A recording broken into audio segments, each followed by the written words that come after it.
C'est un réel privilège pour moi de me tenir devant vous ce matin. Ce n'est pas un privilège donné à tout le monde.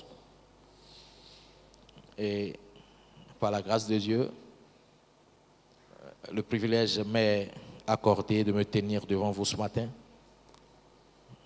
Et je prends à sa juste valeur et très au sérieux ce privilège.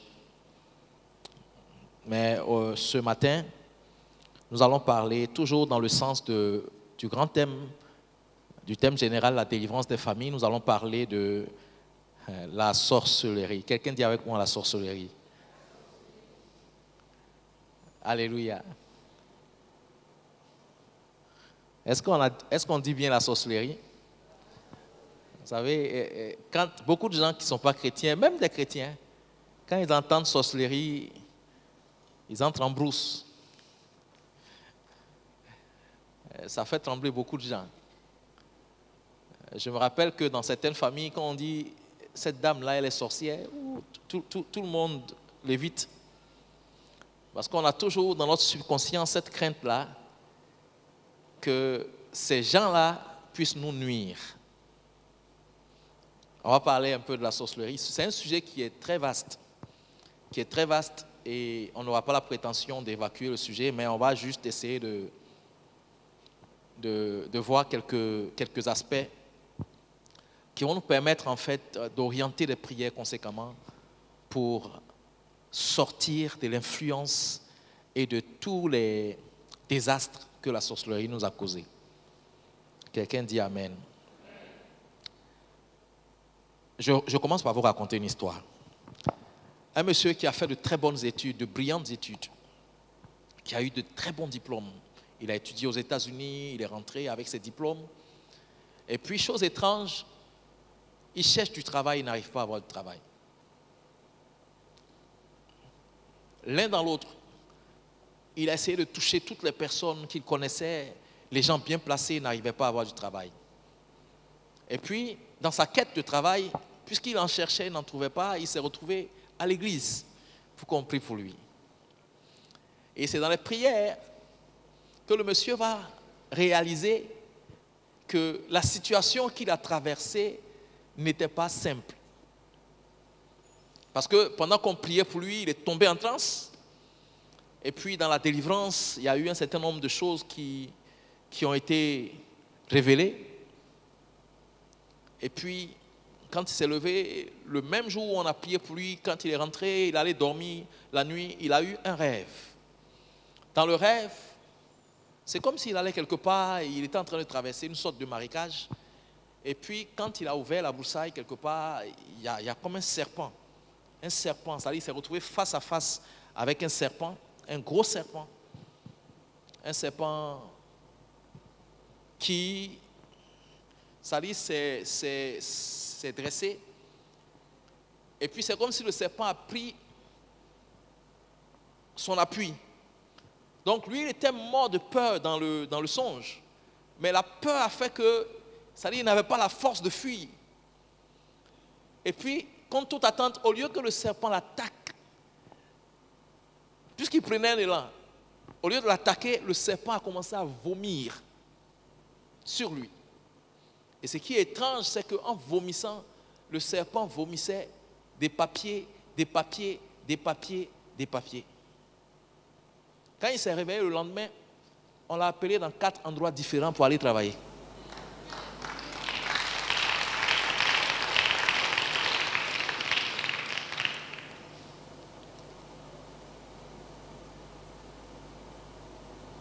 Une autre histoire.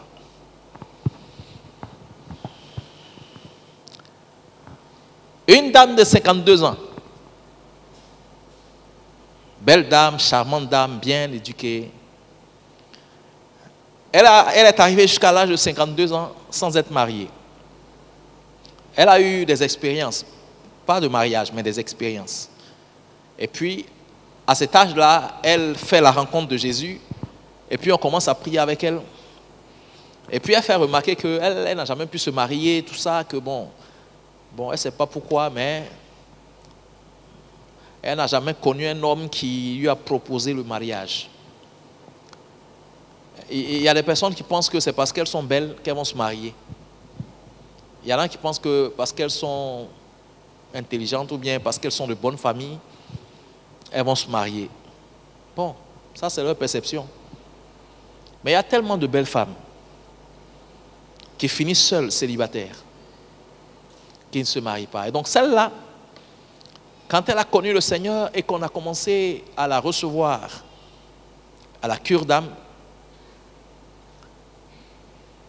on s'est rendu compte qu'il y avait un certain nombre de pratiques dans sa famille qui lui ont imposé ce célibat-là. Mais à l'issue du processus de la délivrance, à son âge-là, elle a rencontré quelqu'un qui l'a fiancée et qui l'a mariée 3 mois après.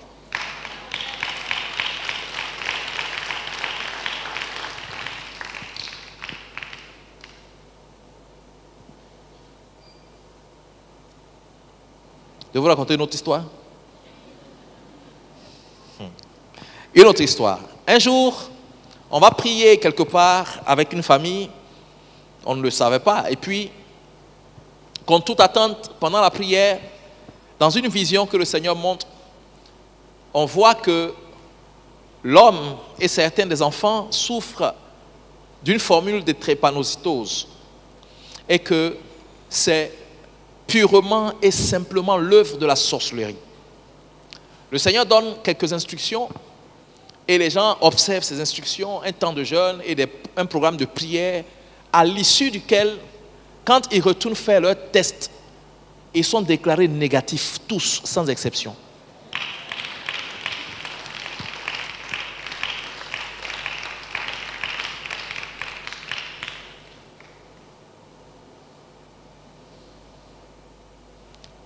Une autre histoire encore.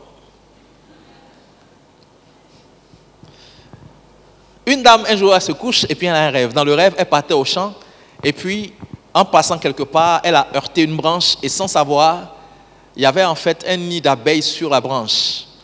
Et puis, quand elle se rend compte que c'est un nid d'abeilles qu'elle a bousculé, les abeilles ont commencé à sortir, donc elle commence à fuir. Donc les abeilles foncent sur elle et ils commencent à l'attaquer, elle se réveille en sursaut. Et quand elle se réveille aveugle. Aveugle. C'est pendant une prière de délivrance que ses yeux se sont ouverts. Il y a beaucoup de choses comme ça qu'on peut raconter. Certains disent que c'est des fables. Certains disent que c'est des fables. Un jour, un monsieur qui est en Europe, bon, comme il allait tôt, donc il ne croyait plus aux histoires. Il dit, oh, ces histoires-là, je n'en crois pas du tout. Parce qu'il allait un peu tôt, donc il ne croit pas. Pendant qu'il est dans son Europe là-bas, un matin, il sort, après avoir fini de se préparer pour aller au travail, il sort, il trouve sa grand-mère qui est assise dans à sa salle à manger, là, qui est assise là. La grand-mère, elle n'est pas là à l'école. Elle ne sait pas parler français. Elle ne sait pas lire, elle ne sait pas écrire. Il l'a trouvée assise là. Donc il est surpris, il dit, mais qu'est-ce que tu fais là, mémé? Et la vieille le regarde, elle ne parle pas, elle le regarde. Il dit, bon, j'arrive, je vais te prendre de l'eau, du jus, tout ça, et puis tu vas boire. Il rentre dans la cuisine. Quand il revient, la vieille a disparu. Donc il prend le téléphone, il appelle, il dit, mais était là, mais je reviens avec de quoi boire, elle a disparu. Les gens ont commencé à pleurer. 2 jours après, il est mort. 2 jours après, il est mort.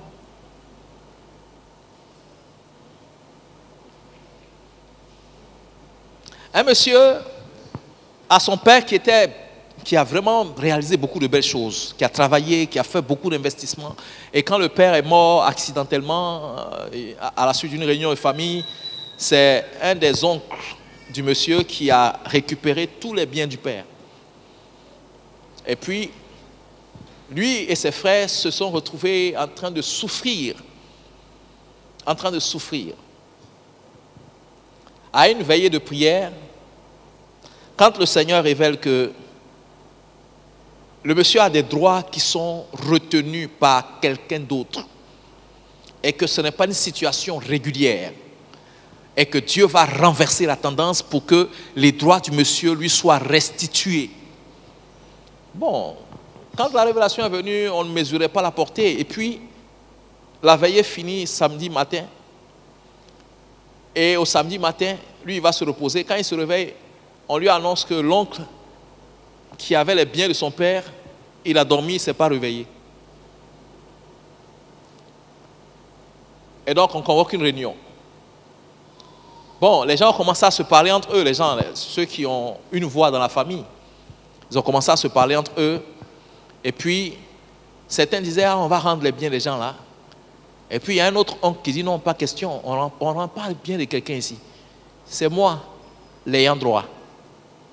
Donc, l'autre est décédé, lui, ce sera maintenant son tour de prendre les biens et de disposer des biens. Ça, c'était le samedi soir. Donc, quand il revient de la réunion et qu'il voit, bon, voilà comment ça s'est terminé, tout ça, bon, il n'a pas compris pourquoi il a été associé à une telle réunion. Dieu va nous faire assister à certaines choses pour que nous puissions mesurer jusqu'où la sorcellerie est en train de manipuler certaines choses, certains aspects de notre vie. Et puis quand il vient, qu'il relate les faits, il y a encore des prières que nous allons faire avec lui. Et puis après ces prières-là, de la nuit de samedi à dimanche, l'oncle qui a revendiqué le droit sur les biens-là, lui aussi il ne se réveille pas. Maintenant, dimanche soir, on convoque une réunion. Les gens espéraient entendre quelqu'un d'autre qui allait revendiquer le droit sur les biens. On dit, ah, ça là, c'est dangereux. Donnez les affaires des gens là, et puis ce sera mieux comme ça. C'est comme ça que le monsieur qui s'est retrouvé à dormir dans le salon d'un ami, parce qu'il n'arrivait pas à joindre du tout les deux bouts, c'est comme ça que le monsieur va être restauré dans ses droits et va pouvoir disposer de tous les acquis, de tous les biens de son père. Alléluia. Et ça, c'est parce qu'à un moment donné, il a fallu qu'on discerne qu'il y avait quelque chose qui n'était pas à sa place et qu'on fasse ce qu'il y a lieu de faire pour que l'ordre que Dieu avait établi soit restauré. Je crois ce matin qu'il y a un ordre que Dieu a établi qui va être restauré au nom de Jésus. Quelqu'un ne dit pas bien Amen. Amen. Sorcellerie, impact et liberté. On va lire deux versets ensemble. Le premier verset, on va le lire dans la version Semeur, si on dispose de cette version. 2 Rois, chapitre 9, verset 22. 2 Rois, chapitre 9, verset 22. Et puis, le deuxième verset n'est autre que Galates, chapitre 3, verset 1. 2 Rois, chapitre 9, le verset 22. 2 Rois 9, verset 22. Version Semeur. Dès que Joram fut à portée de voix de Jéhu, il lui demanda, « Viens-tu pour la paix, Jéhu ?» Jéhu répondit, « Comment peut-il être question de paix tant que durent les prostitutions de ta mère Jézabel et ses innombrables pratiques de sorcellerie ?» Bon, je ne parlerai pas de prostitution, mais voyez que la Bible attache ici la paix à la sorcellerie. La Bible attache ici la paix à la sorcellerie. Est-ce qu'on peut relire, s'il te plaît, pasteur, le verset? Dès que Joram fut à portée de voix de Jéhu, il lui demanda, « Viens-tu pour la paix, Jéhu ?» Jéhu répondit, « Comment peut-il être question de paix? Comment peut-il être question de paix? Tant que durent les prostitutions de ta mère Jézabel et ses innombrables pratiques de sorcellerie. » Cette femme-là, elle est extraordinaire. Hein? Quand la Bible parle de Jézabel comme étant une sorcière, la Bible ne dit pas ça simplement. La Bible dit innombrables pratiques de sorcellerie. Vous savez ce que ça veut dire? En français, simple, c'est pour dire que Jézabel, elle avait une légion de pratiques de sorcellerie. Ça veut dire que Jézabel faisait plusieurs sortes ou bien plusieurs types de sorcellerie. Mais ce que la Bible est en train de dire ici, c'est que Jézabel, que vous connaissez là, parce que quand on lit l'histoire de la Bible, on ne voit pas deux fois Jézabel. Hein. Mais la seule fois qu'on voit Jézabel là, elle est terrible. Une véritable sorcière. Elle était tellement sorcière qu'elle avait 850 faux prophètes à sa solde. 400 de Baal, 450 d'Astarté. Vous savez, tout ce qui est faux prophète, c'est de la sorcellerie. Pour ne pas faire de détour, c'est de la sorcellerie. Quelqu'un dit Amen. Et il dit, comment peut-il être question de paix quand Jézabel multiplie ses innombrables sorcelleries? Donc, partout où la sorcellerie apparaît, la paix est menacée. Partout où la sorcellerie apparaît, la paix est menacée. Tout peut être tranquille, tout peut être bien. Tout peut être en paix, mais dès l'instant où la sorcellerie apparaît, la paix est menacée. J'ai vu un couple qui était bien, le monsieur était bien, et puis il y a eu un enfant qu'il a eu dans la jeunesse. Et puis bon, un matin comme ça, il s'est levé, il dit non, il faut qu'il fasse venir son enfant pour que l'enfant reste auprès de lui. C'est sa mère qui a élevé l'enfant au village depuis toujours, et l'enfant a grandi. Il a eu l'enfant quand il était en seconde ou en première, quelque chose comme ça. Et puis quand il fait venir l'enfant chez lui, c'est là que les malheurs du monsieur vont commencer. Il a eu des problèmes avec sa femme, ça dit son mariage a volé en éclats. Après il est tombé malade, et il est tombé malade comment? Il ne se sent pas bien, il dort dans son rêve, il voit qu'il se retrouve au village. Et puis les battants de la porte du salon sont ouverts. Il y a un feu, un foyer, un grand foyer qui est allumé là-bas avec une grosse marmite là-dessus. Et comme il ne se sent pas bien couché, il demande à sa mère de venir le masser. Elle le masse. À un moment donné, elle court pour aller se mettre vers le feu. Elle appelle les gens. Elle leur demande de venir parce qu'elle a pu avoir un peu de sa graisse. Et puis elle presse comme ça ses mains là. Et puis il voit la graisse là qui tombe dans la marmite avec la chaleur qui monte comme ça. Il s'est réveillé en sursaut. Quand il s'est réveillé en sursaut, il s'est réveillé avec un mal de cœur. Il allait faire les examens. On lui a dit qu'il a eu une sorte de furoncle sur le cœur. Le médecin, 35 ans d'expérience, il dit, depuis que lui, le médecin, il a fait des recherches, il a fait des travaux, il n'a jamais vu ça. Furoncle sur le cœur. Mais ça, c'est pas les choses, ça n'a pas de sens. Et c'est ça, c'est ce que la sorcellerie fait. C'est-à-dire, la sorcellerie va faire que toi, c'est-à-dire les gens vont faire des radios, des examens, et puis on arrive à diagnostiquer le mal. Toi, tu vas aller faire des radios, des examens, on va dire tu n'as rien, mais tu souffres. Mais tu souffres. C'est ça la paix qui est menacée quand la sorcellerie entre en scène. Allô? Allô? Tu vas voir quelqu'un, elle a mal au ventre. Elle a mal au ventre. On fait tout sortes d'analyses, on ne voit rien. Il y a une femme même qui a été opérée comme ça. On l'a opérée, puis ils ont fini de l'ouvrir, et puis il dit, mais il n'y a rien. Mais ils ont fini de l'ouvrir. Alléluia. Que Dieu nous aide ce matin. Il sera question de paix pour toi au nom de Jésus. Parce que cette journée va marquer la défaite et la débandade de la sorcellerie dans ta vie, dans ta famille, au nom puissant de Jésus-Christ de Nazareth. Ton amen est bizarre, hein? Alléluia, alléluia. Galates chapitre 3, verset 1, notre dernière lecture, s'il vous plaît. Galates chapitre 3, verset 1, la version Darby, je préfère. Ô Galates insensés, qui vous a ensorcelé? Qui vous a quoi? Ensorcelé. Est-ce que vous savez qu'il n'est pas en train de parler à des païens? Il est en train de parler à des chrétiens. Et il dit aux chrétiens à qui il parle là, qui vous a ensorcelé? Quand on dit que quelqu'un est ensorcelé, ça veut dire que la personne est sous le pouvoir ou sous l'effet de la sorcellerie. Est-ce qu'on est ensemble? J'espère que vous avez votre Bible. Hein. Ce qu'on est en train de dire là, j'espère que ce n'est pas chez nous seulement que c'est écrit. Hein. Il dit qui vous a ensorcelé. Finissons le verset. Vous, devant les yeux de qui Jésus-Christ a été dépeint, crucifié au milieu de vous. Amen. Asseyez-vous s'il vous plaît. Merci beaucoup pour votre patience. Qui vous a ensorcelé?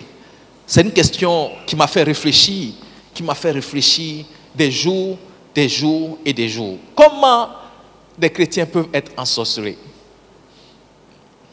Mais ça arrive que les chrétiens soient ensorcelés.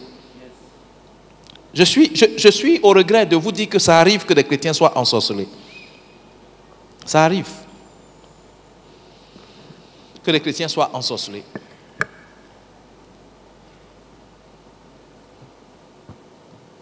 Et quand on parle de la sorcellerie, c'est ça.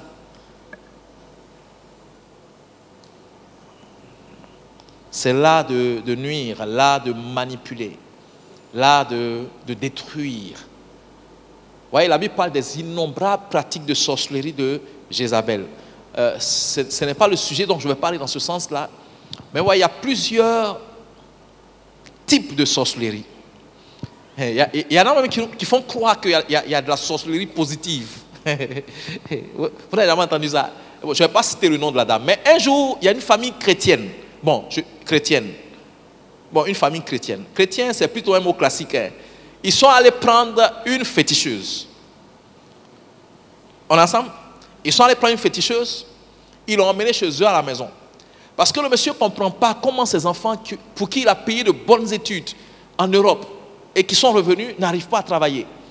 Et à l'époque, sous l'Ancien Régime, le monsieur était ami à des personnes haut placées. Il a pris les dossiers de certains de ses enfants et il est allé confier ces dossiers-là main à main à certains de ses amis. Mais ça n'a jamais donné de résultat. Donc, ils sont allés prendre une féticheuse pour qu'elle vienne pour régler le problème. Vous savez ce qui s'est passé? Quand elle est venue avec une petite Bible. Une féticheuse, hein? Elle est venue avec une petite Bible. Ça, c'est un peu gros même. Parce que la Bible qu'on m'a montrée là, c'était plus petit que ça. Et elle a tenté d'abord de faire comprendre aux gens que le don qu'elle a là, c'est Dieu qui lui a donné ça. Et que c'est pour aider les gens. Et donc, en tout cas, elle, tout ce qu'elle fait, c'est pour la gloire de Dieu. On l'a mise dans une chambre, elle s'est changée, elle s'est habillée d'une certaine manière. Elle a mis je ne sais pas si c'est de la poudre ou bien quoi, des trucs blancs sur elle. Elle a attaché un pagne blanc d'une manière, elle a mis des colliers aux pieds, des choses comme ça. Puis quand elle est sortie, ils ont commencé à taper les trucs, tout ça. Elle a commencé à faire des mouvements bizarres. Et puis à un moment donné, elle a commencé à tourner dans la maison. À un moment, elle est sortie quelque part dans la cour. Elle s'est arrêtée dans un endroit de la cour. Elle dit, ici, creusez. Et son staff avec qui elle est partie, ils ont commencé à creuser. Ils ont commencé à creuser. Ils sont fatigués. Elle dit, je dis creuser, c'est ici. Ils ont creusé jusqu'à ils ont atteint quelque chose. Ils ont versé de l'eau.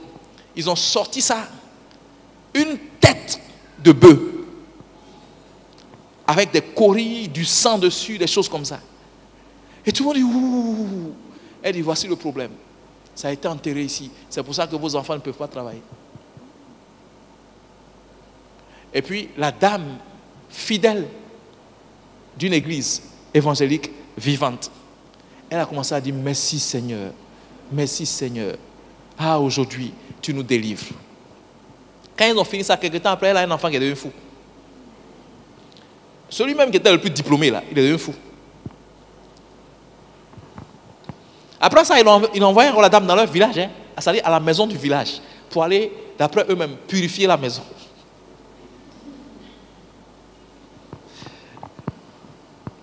Mais les dégâts que la famille a connus, après ces pratiques qu'ils ont fait.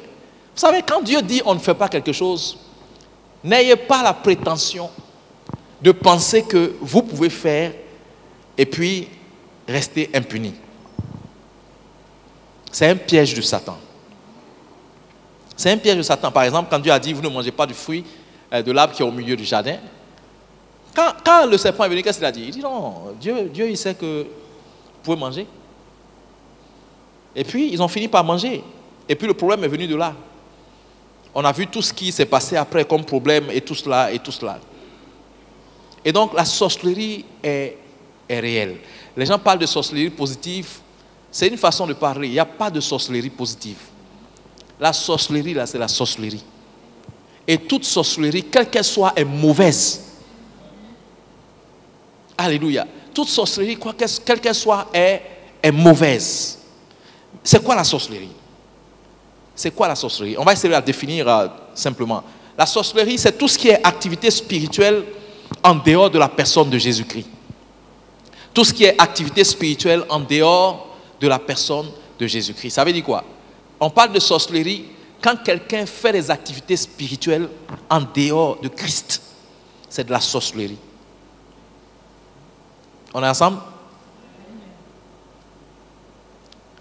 Vous allez voir que dans Galates chapitre 5, quand la Bible parle des œuvres de la chair, à partir du verset 19, la Bible mentionne la magie. Parce que la sorcellerie est une œuvre de la chair. C'est une expression de la nature rebelle et non régénérée de l'homme. C'est une œuvre de la chair une expression de la nature rebelle et non régénérée de l'homme. La sorcellerie est la manière par laquelle le vieil homme, j'espère que vous savez ce que c'est que le vieil homme. Tout le monde sait ce que c'est que le vieil homme. Balançons la main comme ça. Si on sait, balançons. Il y en a qui savent pas. Le vieil homme, c'est l'homme qui n'a pas reçu Christ. C'est lui qui est le vieil homme. C'est-à-dire l'homme déchu, si vous voulez. C'est-à-dire tout ce qui est sorti de Adam après la chute. Là. C'est ce qu'on appelle vieil homme. Que nous avons hérité, nous, en tant que descendants d'Adam. Et donc, la manière par laquelle le vieil homme cherche à obtenir ce qu'il désire en dehors des conditions établies par Dieu. Ça veut dire quoi? Toute voie d'aboutir à une certaine réussite, à un certain travail. Je connais une femme, elle s'est mariée et puis après combien d'années elle n'avait pas d'enfant et puis elle allait voir un marabout qui l'a conduit à faire des pratiques et même des sacrifices au bord d'une eau. Tenez-vous bien. Et puis elle est tombée enceinte. Quand elle a donné naissance au bébé, c'était une fille. Bon, je ne sais pas s'il faut que j'appelle ça la bonne nouvelle. C'est qu'elle est tombée enceinte. On ne peut pas dire que c'est une bonne nouvelle parce qu'il faut attendre la fin de l'histoire. Elle est tombée enceinte, elle a fait une fille. Ce que la fille lui a montré, elle est morte pour laisser la fille là. Ce que la fille lui a montré.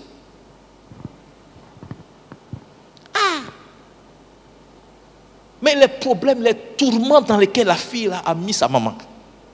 C'est-à-dire, quand la fille a commencé à grandir, elle n'a jamais eu la paix jusqu'à ce qu'elle meure. Jusqu'à ce qu'elle meure. Des fois, elle est là et puis les gens viennent sortir sur elle, des braqueurs. Où est Natacha? Elle est où? Elle dit, mais mon fils, c'est quoi? On la bouscule là-bas. Dis-nous où elle est. Tu es sa maman, non? Elle a subi ça combien de fois? Trop de fois. Des fois même, sa fille là se place avec elle. Quand elle parle, elle envoie coup de poing. Sa maman, hein? Enfant, tu as cherché jusqu'à... Tu es allé... Enfin, ça y est, tu es allé voir un marabout pour avoir là. C'est ça qu'il a là. C'est ça qu'il a là. Un enfant comme ça, c'est normal. C'est un enfant normal. Un enfant comme ça là. Ce que Dieu peut te donner. Regardez, c'est un peu comme quand... dans Matthieu, je crois que c'est Matthieu chapitre 4, quand Satan est venu dire au Seigneur, il lui a présenté tous les royaumes de la terre et leur gloire. Et il a dit au Seigneur, si tu te prosternes devant moi et tu m'adores, toutes ces choses-là, je te les donnerai. En fait, cette approche-là, c'est une approche de sorcellerie. C'est une approche de sorcellerie. Vous allez voir les gens, leur enfant n'est pas très intelligent. Bon, je n'ai pas le temps, sinon j'allais vous démontrer ça avec la parole de Dieu. Mais leur enfant n'est pas très intelligent. C'est une conséquence de leur sorcellerie. Donc, ils utilisent maintenant leur sorcellerie pour dépouiller l'intelligence de d'autres enfants pour les donner à leurs enfants. C'est pas, je ne suis pas en train de vous raconter des fables. On a été prié pour un enfant, l'enfant d'une dame. L'enfant était brillant. Hein? Et puis, un de ces bons matins, comme on dit, on ne sait pas ce qui s'est passé. L'enfant ne comprend plus rien. C'est-à-dire, on dirait que son cerveau a été retourné. Donc la dame ne comprenait pas, elle dit, mais elle ne comprend pas. L'enfant, ce n'est pas des répétiteurs qui se débrouillent, hein. C'est des répétiteurs professionnels. C'est-à-dire que c'est des professeurs, des enseignants de métier que son père paye. Il a répétiteur en anglais, il a répétiteur en français, il a répétiteur en maths physique. C'est-à-dire lui seul, il a jusqu'à 3-4 répétiteurs. Et le père, parce que son père avait quand même les moyens, le père paye tout ça, mais l'enfant ne comprend. C'est-à-dire, il ne comprend rien. Et Dieu a permis qu'on allait dans la famille et puis elle pose le problème. Quand on veut prier, Dieu ouvre mes yeux. Et on voit ce qui est à la base. Son intelligence a été apprivoisée. Mais à la fin du processus, l'intelligence de l'enfant est revenue intacte. Et il y a un quelque part là-bas qui est devenu fou. Vous savez, à la fin de cette journée, là où tu avais été victime de la sorcellerie, tu vas faire des victimes. Et toi, tu seras délivré. Tu vas sortir de tout ce qui est activité de sorcellerie au nom de Jésus. Il faut dire bien Amen. Amen. Si on dit aux chrétiens de la Galatie, là, vous avez été ensorcelés, ça veut dire que les chrétiens doivent être vigilants.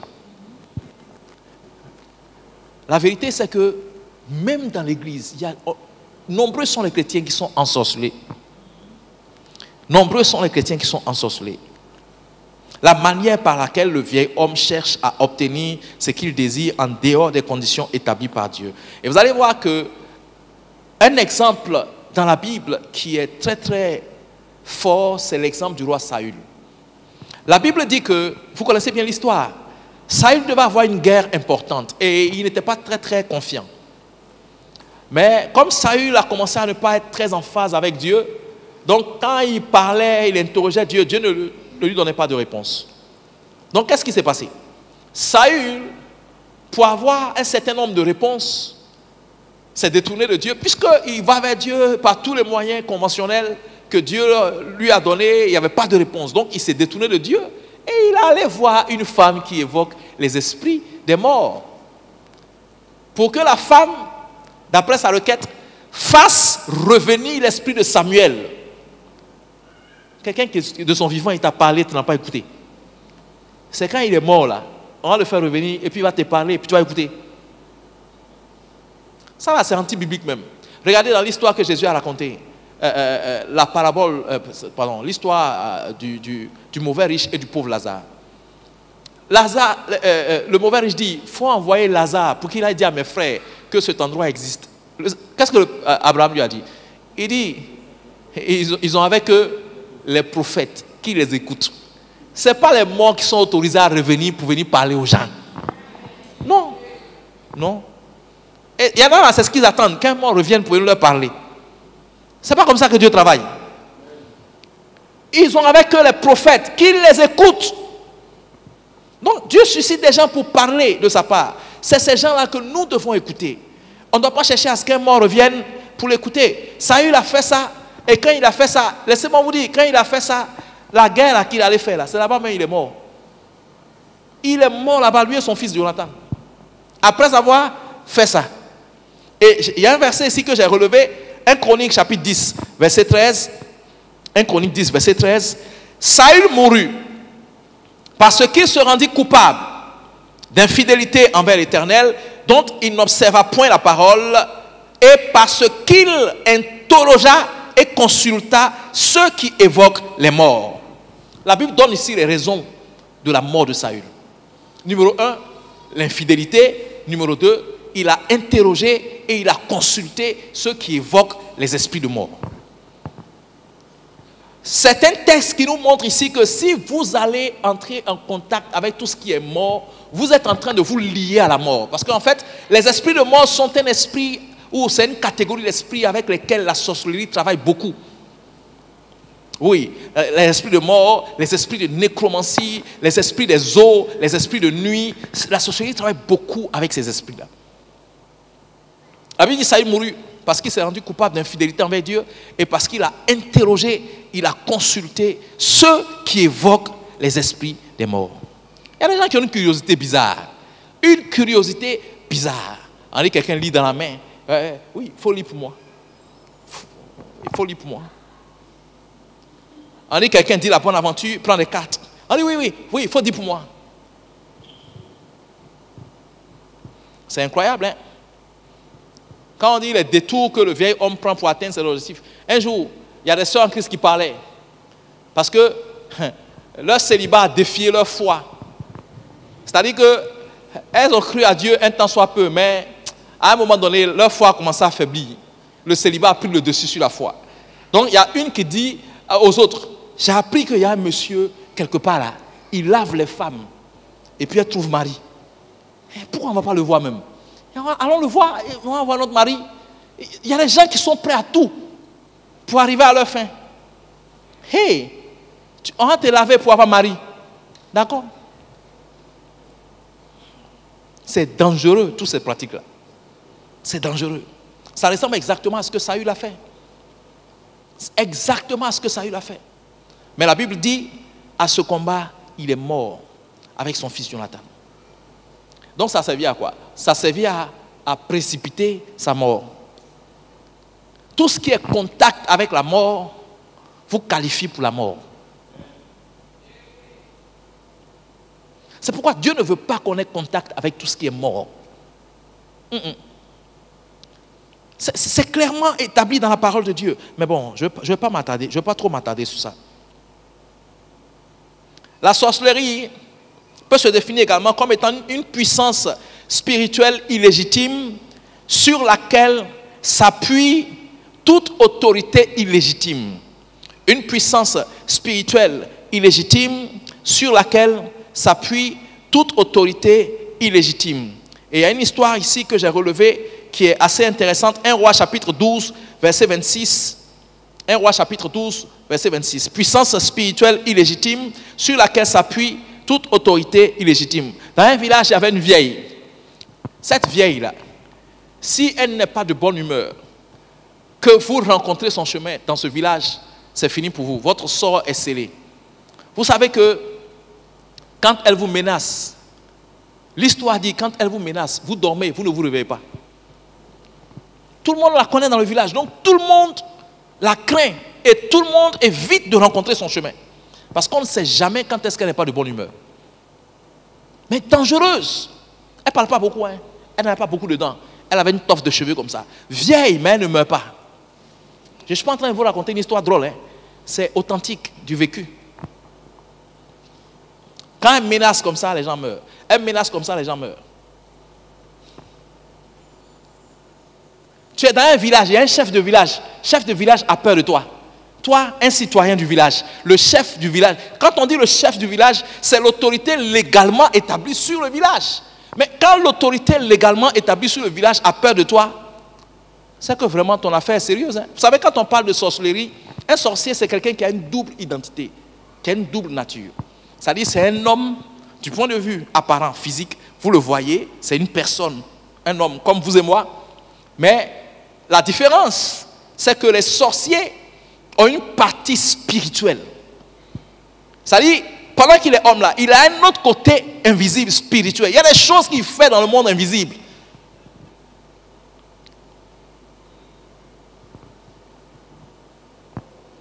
Il y a des choses qu'il fait dans le monde invisible. Donc il a cette double identité là.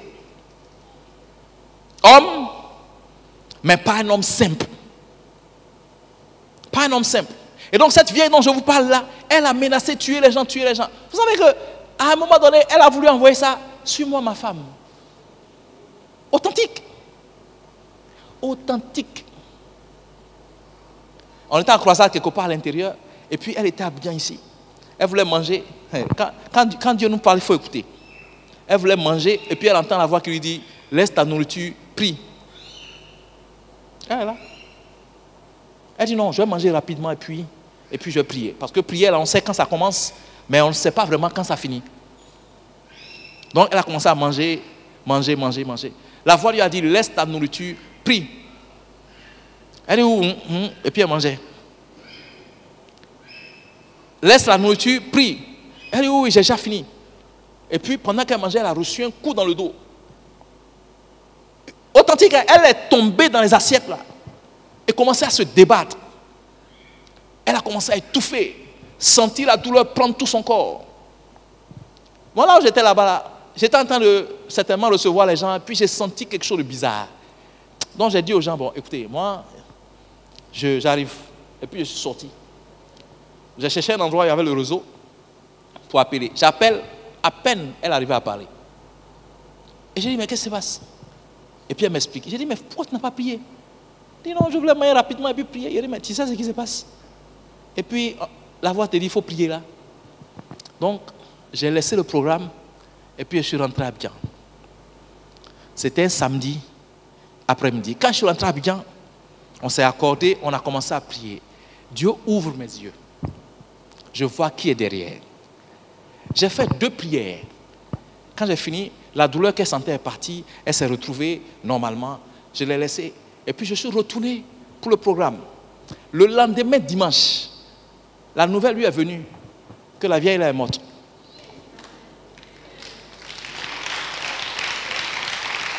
Bon, écoutez, nous on ne tue pas les gens. Hein. Non. Rassurez-vous, nous on ne tue pas les gens. Non, on ne tue pas les gens, rassurez-vous. Mais je vous pose la question. Quelqu'un qui veut finir avec vous et qui vous a raté, si c'est à votre tour de tirer, vous allez faire quoi? Hein? Hein?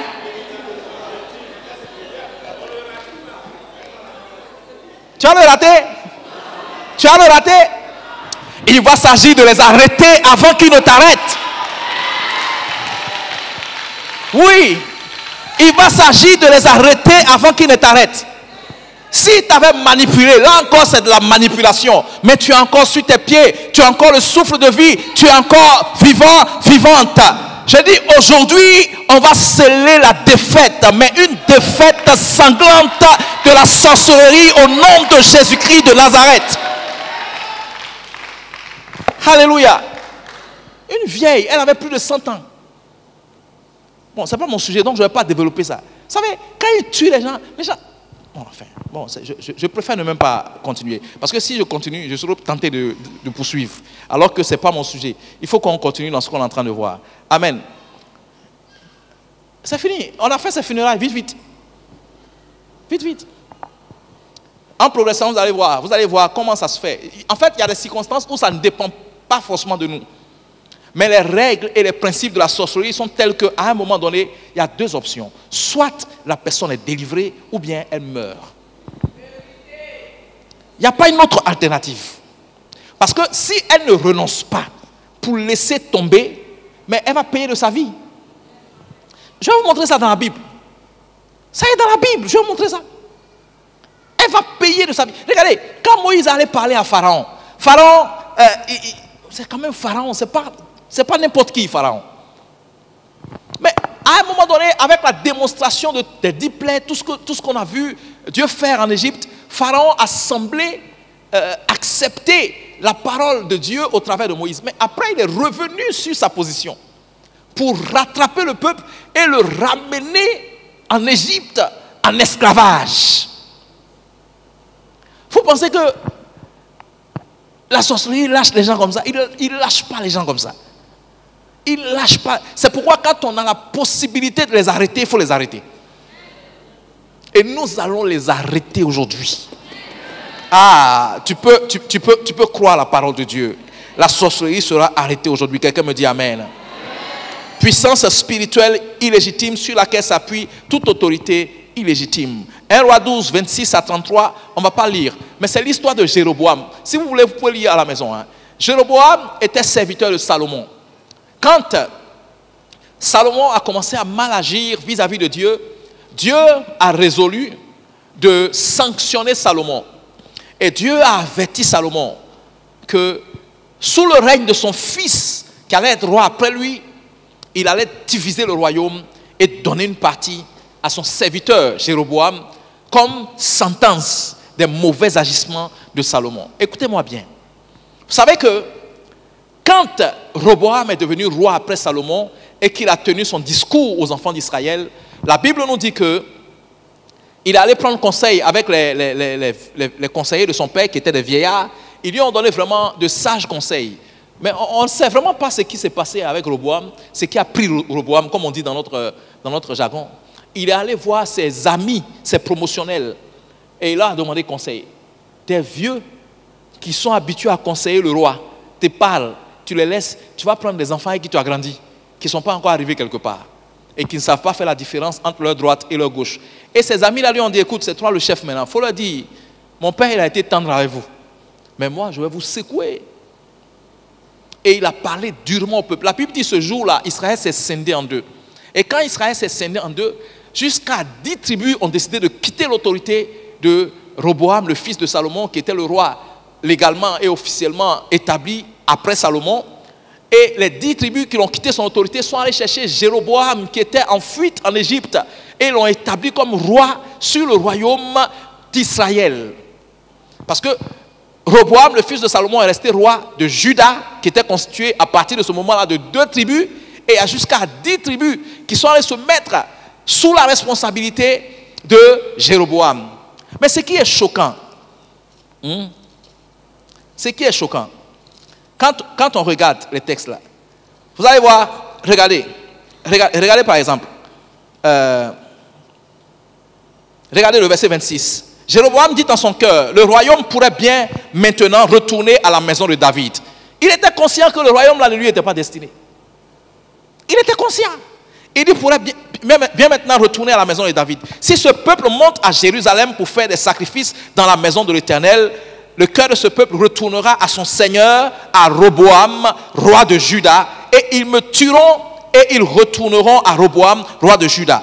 Après s'être consulté, le roi fit 2 veaux d'or. Il dit au peuple, assez longtemps, vous êtes montés à Jérusalem, Israël, voici ton Dieu qui t'a fait sortir du pays d'Égypte. Il plaça l'un de ses veaux à Bethel et il mit l'autre à Dan. Ce fut là une occasion de pécher. Le peuple alla devant l'un de ses veaux jusqu'à Dan. Verset 31.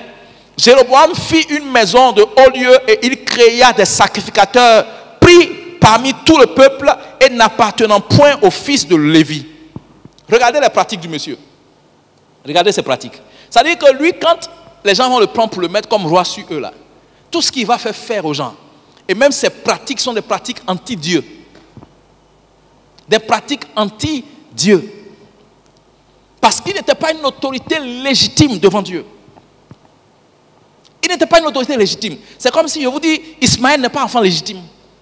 Il n'est pas enfant légitime. Mais c'est l'enfant d'Abraham quand même. Mais il n'est pas légitime. C'est-à-dire que c'est ce qu'on appelle la volonté permissive de Dieu. Mais ce n'est pas sa volonté, sa bonne volonté. Ce n'est pas sa volonté pleine ou sa volonté parfaite. Est-ce qu'on est ensemble?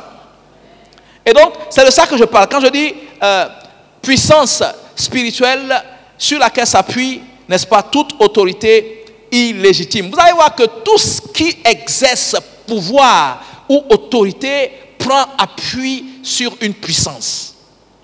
Et si ce n'est pas sur Dieu, c'est que c'est de l'autre côté. C'est que c'est de l'autre côté.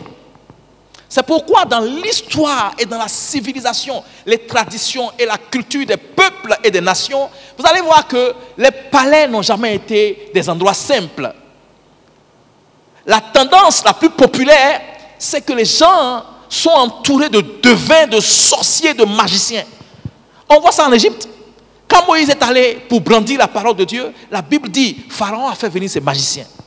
On voit ça même au temps de Daniel. La Bible parle des satrapes. C'était des magiciens, des astrologues, mais des savants, des gens qui avaient une capacité hors du commun. En fait, ils n'étaient pas simples. Ils avaient une connexion avec le monde invisible, avec des esprits qui leur donnaient accès à des informations. Et tout ça, c'est pour faire civiliser qu'on utilise d'autres thèmes. Mais le mot le plus simple et le plus évident qui traduit toutes ces choses-là, c'est la sorcellerie. C'est pas autre chose. C'est pas autre chose. La sorcellerie. Quelqu'un dit avec moi la sorcellerie. La sorcellerie est mauvaise, hein. Elle est mauvaise, hein. Et elle est destructrice. On parle de la paix, non? Et comment peut-il s'agir de paix alors que ta mère Jézabel multiplie ses innombrables pratiques de sorcellerie? Nous, on a vécu une situation comme ça. Par la grâce de Dieu, après avoir connu le Seigneur, on a commencé à prier, chercher la face de Dieu pour la conversion de la famille. À peine mon père s'est donné au Seigneur, les gens de la famille se sont donnés au Seigneur. Vous savez ce qui s'est passé? Oh, vous n'allez pas croire. Moi, je n'étais plus à la maison déjà. Hein. Mais la femme de mon père a rencontré une dame. Elles se sont rencontrées à l'église. Tenez-vous bien. Elles se sont rencontrées à l'église. Et cette dame-là, elles se sont rencontrées, en plus de s'être rencontrées à l'église, elles se sont rencontrées dans le groupe de prière, à l'intercession. Et dans leur rencontre de prière, la dame-là, elle prophétisait tellement, c'était extraordinaire. Donc c'est comme ça qu'elle va se lier d'amitié avec la dame et elle va emmener la dame chez nous à la maison.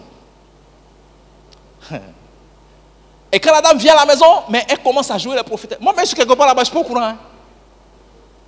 Donc quand je sens dans mon esprit qu'il y a quelque chose qui n'est pas à sa place, j'arrive à la maison, je sens une atmosphère bizarre. Je dis, mais c'est bizarre ici, il y a quelque chose qui ne va pas ici. Au moment où je me rends compte, ça dit, je vous donne juste une illustration pour que vous voyez ce que c'est qu'être ensorcelé. Ça dit, elle est parvenue à emmener mon père à faire pour elle en un temps record ce qu'il n'a pas fait, même pour sa femme. et pour tous ses enfants. Il a dit, mon père est allé lui acheter une cantine de pagne wax hollandais. Parce que quand elle arrive en Nayon. Il lui a acheté une cantine de pagne wax hollandais, envoyé chez couturier haut de gamme. Changer le look de la dame. Parce que c'est la prophétesse. Et elle a prophétisé jusqu'à... Elle a emmené et mon père et sa femme à considérer que moi je ne suis pas un homme de Dieu, il ne faut pas m'écouter. Je ne comprenais pas. Parce qu'à un moment donné, j'ai vu que non, c'était fini. Mais bon, et mon père et sa femme suivaient ce que la femme la disait. Comme si eux, ils n'ont pas de, je ne sais pas moi, de discernement.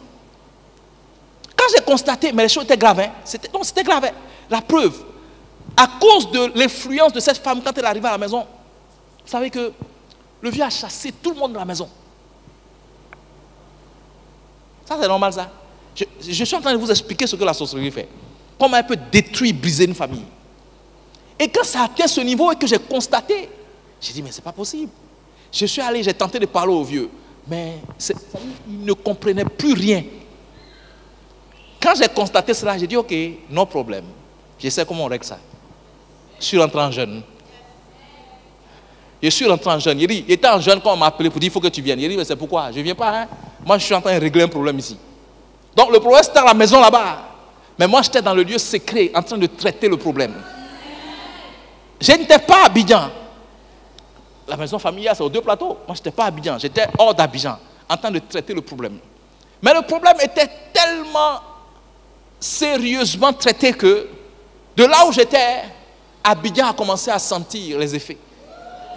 On m'appelle, on dit, il faut que tu viennes. Il dit, mais qu'est-ce qui se passe? On dit, ah, la prophétesse est en train de devenir folle ici. Il dit, ah bon? C'est toi qui as peur de sorcellerie, parce que tu ne sais pas qui tu es. Non, tu ne sais pas qui. C'est pour ça que tu as peur. Il dit, elle a commencé à se déshabiller dans la maison. Ha!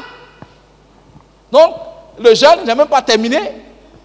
J'ai dû demander au Seigneur de me permettre de rentrer pour aller achever ce que j'ai commencé. Donc, je suis rentré. Quand je suis arrivé ce jour-là, le pasteur de ma belle-mère était là. Le pasteur de mon père était là. Et puis, on m'attendait. J'arrive. J'ai dit, oui, qu'est-ce qui se passe? La femme est à genoux. Elle tremble comme ça. Et il dit, ah, la prophétesse. Il dit, les confessions qu'elle a faites, les choses qu'elle a faites dans la famille, dans la maison. Ça a été une séance de délivrance. Et il y a eu tout un programme auquel on a soumis la famille entière pour être délivré de toutes les œuvres et de toutes les influences de cette personne étrangère. En progressant, je vais vous expliquer que l'un des principes majeurs de la sorcellerie, c'est qu'elle travaille sur la base, mais fondamentalement sur la base du lien de sang. Est-ce qu'on est ensemble? Quelqu'un est avec moi? On est ensemble? D'autres mots qui parlent de la sorcellerie dans la Bible. Quand on parle de sorcellerie, tu peux ne pas croire en ce que je... Enfin, je n'ai pas le temps ça dit, ce point-là, je vais juste citer parce que je n'ai pas le temps de vous donner les détails. Mais croyez-moi, c'est la vérité. Quand on dit sorcellerie, là, c'est un mot simple qui englobe tout ça. Dans la Bible, quand vous voyez, si vous voyez ces mots-là, on parle de sorcellerie. Je vous les cite. La magie, l'astrologie, l'horoscope. Quand vous allez faire les délivrances, on vous demande, avez-vous déjà eu contact avec l'horoscope? Ce n'est pas juste une question banale, non. Ça a un sens. La divination, le spiritisme, l'occultisme, l'enchantement, l'évocation des esprits de mort ou le fait même de dire la bonne aventure. Tout ça parle de sorcellerie. Tout ça parle de sorcellerie. Et c'est interdit. Dieu interdit formellement ces choses dans la parole de Dieu. Quelqu'un me dit Amen. À la fin, la famille a été délivrée. Quand elle a fini d'être délivrée, on a pris la dame là, on l'a remis à son pasteur. Et puis, il est parti avec elle. Et l'ordre est revenu. Aujourd'hui, quand il y a quelque chose, on m'appelle. Qu'est-ce qu'on fait? L'ordre est revenu. Parce que je suis le sentinelle de ma famille. Vous savez, quand le Seigneur m'a fait la grâce de le connaître, j'étais en train de jeûner pour prier pour le salut de ma famille. Quand, au 9e jour de jeûne, Dieu m'a dit je te fais la promesse, toute ta famille sera gagnée. Et aujourd'hui, toute ma famille est née de nouveau. Jusqu'à mon dernier petit frère, en passant par ma mère et toutes mes soeurs et tous mes frères. Et c'est une réelle bénédiction que nous apprécions sincèrement. Donc ça fait que par moments, on se réunit en tant que famille et on prie ensemble. Ça, par le passé, ce n'était pas possible. Mais avec l'œuvre que le Seigneur a commencé à opérer dans la famille, c'est devenu chose évidente et possible. La sorcellerie disloque les familles. La sorcellerie brise les familles. Là, vous savez, il y a beaucoup de sentiments qui sont propres à la sorcellerie. Des sentiments comme la jalousie. C'est pour ça que Caïn a tué son frère. Et c'est pour ça que les frères de Joseph ont failli le tuer. Tu vois, les gens, ils sont jaloux, mais une jalousie, on dit en français maladive. Ou bien tu vois, une colère noire. Une colère noire.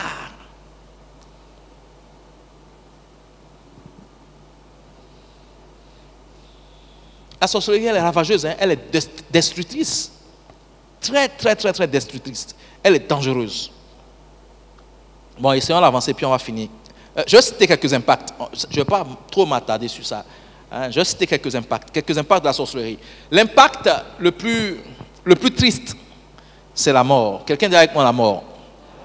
Vous connaissez l'histoire, 2 Rois chapitre 6, versets 26 à 28. Les deux femmes qui se sont entendues pour manger le bébé de l'une, et puis après elles vont manger le bébé de l'autre. Vous connaissez cette histoire, non? Comment une femme, tu as porté un enfant dans ton ventre, tu donnes naissance à cet enfant, et puis tu planifies de manger cet enfant. Tu ne seras pas mangé au nom de Jésus. Non, attends, peut-être que c'est moi qui n'ai pas bien dit. Je dis, tu ne seras pas mangé au nom de Jésus. Ce cannibale, ou bien ce vampire, ou bien ce sorcier, cette sorcière qui est en train de planifier de te manger, ses dents vont toutes se casser. Et il ne va plus jamais manger quelqu'un à partir de toi. Quelqu'un dit Alléluia. On va voir ça tout à l'heure. Ce n'est pas tout le monde qui mange. Il a dit, lion affamé, on a jeté Daniel. Lion là l'a regardé et puis s'est couché. Daniel est rentré dans la fosse là. Il n'a qu'à manger. Il est affamé depuis des jours. Il n'a pas mangé. On a mis Daniel dedans. Il n'a pas mangé. Pourquoi? Parce qu'il y a viande, on mange. Et puis il y a viande, on ne mange pas. Ta viande sera immangeable au nom de Jésus. Ah, quelqu'un n'a pas compris ce que je suis en train de dire. Vous savez, l'un des niveaux où la sorcellerie est désespérée et puis elle cherche à vous atteindre là. C'est-à-dire quand elle a tout essayé et puis ça ne passe pas. Maintenant, ce qu'elle essaie de faire, c'est de vous atteindre physiquement.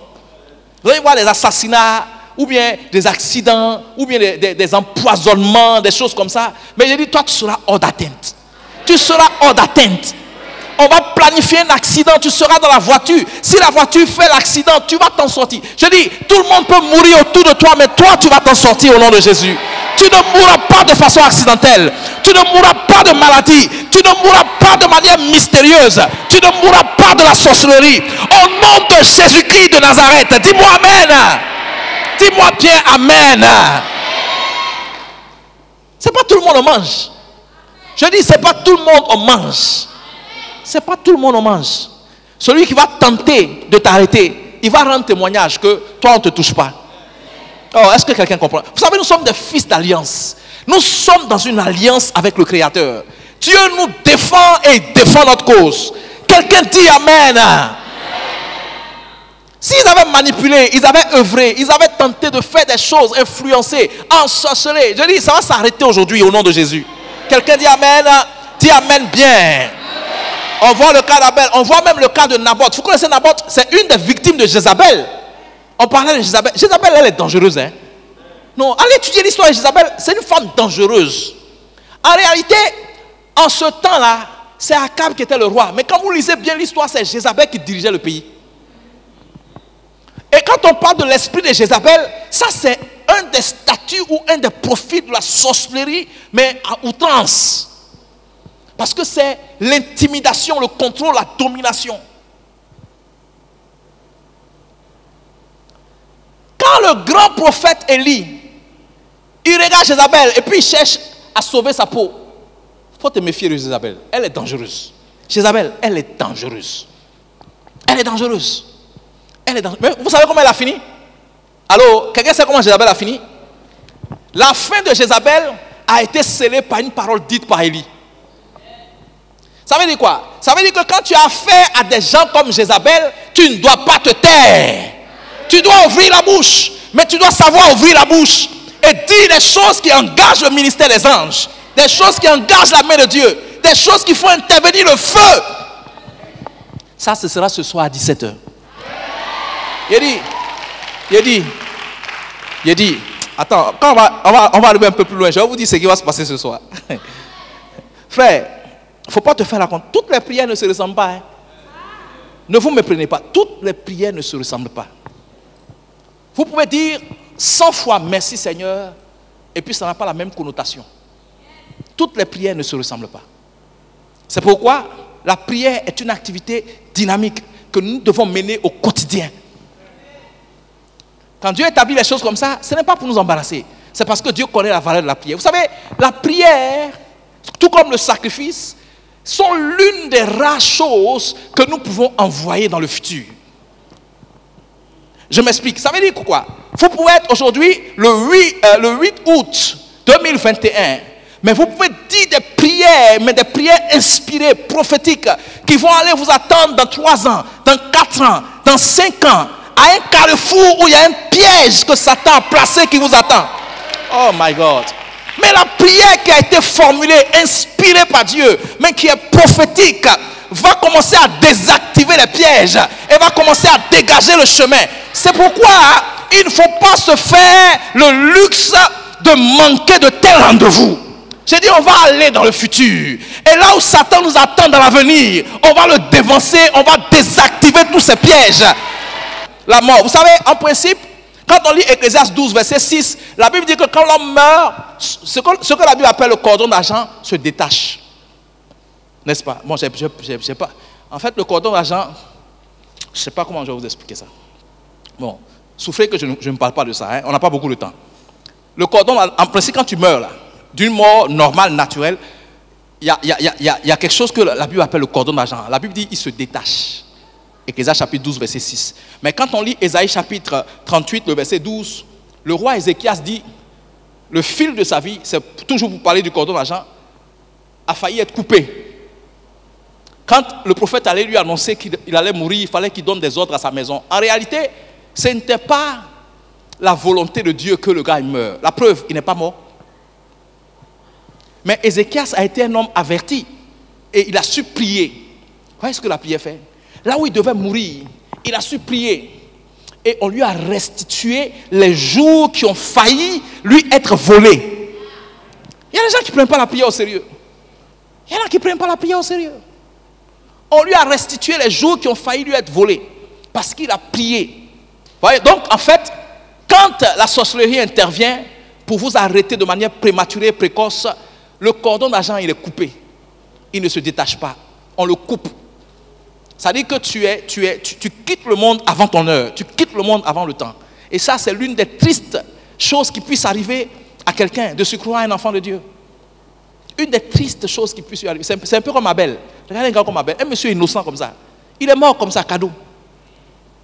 Cadeau. Il y a une Naboth. À cause de sa propre vigne, la vigne qu'il a reçue en héritage de ses parents, à cause de ça, on l'a tué. Ça veut dire que lui-même, sa chose, on le tue pour lui prendre ça. Quel esprit d'envie. Il y a des gens qui sont comme ça. Ce que Dieu leur a donné là, ça ne les satisfait pas. Ils ne sont pas suffisants avec ça. Non, non. Ils veulent la position d'un autre. Ils veulent ce que l'autre a. Ils veulent, de loin, tu vas regarder Esther. Tu vas dire, la fille là, une étrangère comme ça qui est devenue la reine, elle est bien. Mais ceux qui étaient à côté là, c'est eux qui savent qu'elle était en train de réfléchir à comment elle va déjouer le complot d'Aman. Ce n'était pas une petite affaire. Parce que ceux qui de loin regardent pour dire elle est bien là, eux sont en train de manger chaque jour et puis de dormir. Elle est en train de gérer 3 jours secs, la reine. La reine. Il ne faut pas juger les gens de loin. Parce que ce que tu observes de loin et puis tu penses que c'est de l'or là, faut t'approcher. Faut t'approcher. On est heureux quand on sait apprécier et être satisfait avec ce que Dieu nous a donné. avec ce que Dieu nous a donné. Dieu, là, on ne peut pas le manipuler, on ne peut pas l'intimider. Moi, vous savez ce qui me plaît chez Dieu? On ne peut pas ensorceler Dieu. C'est les hommes qui sont victimes de sorcellerie. Tu as fait comment pour faire sorcellerie sur Dieu? Allez demander à Balaam. Allez demander à Balaam. Balaam a voulu... Je ne sais pas, Balaam, il est bizarre ce monsieur. Il a voulu ensorceler Dieu. Dieu dit, quand tu vas aller là, il faut les bénir. Il arrive, il veut maudire. Il n'a pas réussi à maudire. Parce que dans une affaire où Dieu est engagé, c'est sûr que les choses vont tourner à son avantage. Alléluia, alléluia. La mort. Impact de la sorcellerie, la pauvreté, la misère, l'échec. La pauvreté, la misère, l'échec. Allez, ça dit, si vous voulez faire une étude, faites des recherches. Je vais vous donner un verset, on ne va pas lire. Psaume 107, verset 10 à 14. Psaume 107, verset 10 à 14. Il dit, ceux qui vivaient dans les ténèbres vivaient captifs de la misère et dans les chaînes. En fait, la misère et la pauvreté sont des conséquences inséparables de la sorcellerie. Tous les endroits où les gens pratiquent beaucoup de sorcellerie, allez regarder. Les gens ne s'en sortent pas, les vies sont mélangées. Tout est bloqué, c'est des échecs à n'en point finir. Mais j'ai dit, moi j'ai vu une histoire où les gens voulaient construire une voie pour rallier une localité. Bon, c'est un peu comme un village, hein, je ne sais pas comment il faut dire ça. Et puis, ça dit, le porte-parole du village est allé dire qu'il y a un génie, ça dit, il dit il y a un génie quelque part là, hein, qui est le génie du village, qui ne veut pas qu'on construise la route. Vous croyez ça? Non, regardez des choses comme ça. Mais authentique, hein, il dit il y a un génie qui ne veut pas qu'on construise la route. Mais quelqu'un m'a raconté une histoire où les gens, pendant une période de guerre, on partait chercher des habitants d'un village qui étaient allés prêter main forte, n'est-ce pas, aux forces loyalistes dans un combat. Et puis après, les gens ont regagné leur village. Donc quand les gens ont eu l'information, ils sont allés chercher les gens du village là pour les arrêter, mais en cascade, et puis aller les torturer. Et puis, le gardien du village, pas le chef du village, le gardien du village, il est monté au créneau. Il dit, lui, tant que lui vit, personne ne va rentrer dans son village. On dit, tu vas faire quoi? Tu vas nous empêcher d'entrer? Mais on arrive. Il dit, ok, venez, je vous attends. Les gens sont allés. Est-ce que vous savez qu'il a fait disparaître le village? Oh, je vous dis, la sorcellerie. Vous n'avez pas encore vu les sorciers? Oh, c'est sérieux, hein? Il dit, les gens sont allés. Là où le village se trouve, là, ça a disparu. Ils ont tourné, ils n'ont pas vu le village. Et puis ils sont retournés, et puis il a fait réapparaître le village.